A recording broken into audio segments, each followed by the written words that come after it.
আসসালামু আলাইকুম রহমতুল্লাহ। আজকে আমরা আলোচনা করব D3 40,000 এবং D3 20,000 এই ক্যাপসুলটি নিয়ে। প্রতিটি ক্যাপসুলে ক্যালসিফেরল ভিটামিন D3 40,000 IU দেওয়া আছে। এর ইউনিট প্রাইস হচ্ছে 40,035 টাকা করে পার পিস, আর 20,000 হচ্ছে 20 টাকা পার পিস। এখন আমরা আলোচনা করব নির্দেশনা। যেসব মানুষ সূর্যালোকের সংস্পর্শে কম আসে এবং যাদের খাদ্যে ভিটামিন ডি এর ঘাটতি রয়েছে, তাদের দেহে ভিটামিন ডি এর ঘাটতি দেখা যায়।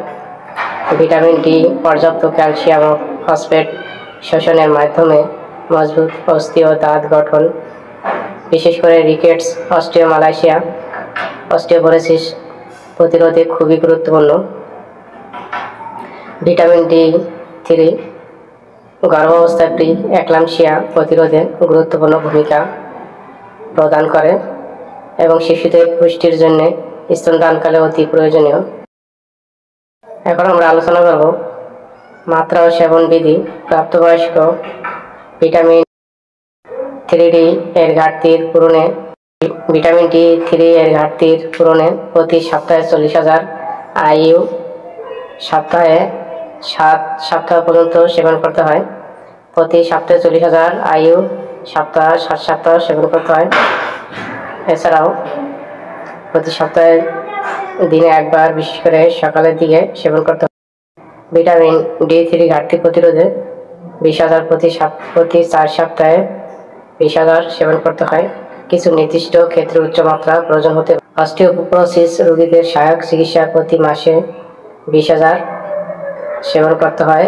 বিশেষ করে শিশুদের ক্ষেত্রে 18 থেকে যে সমস্ত শিশু 12 থেকে 18 বছর, শিশুদের ক্ষেত্রে 12 থেকে 18 বছর ভিটামিন D3 ঘাটতি জনিত চিকিৎসা প্রতি 2 সপ্তাহে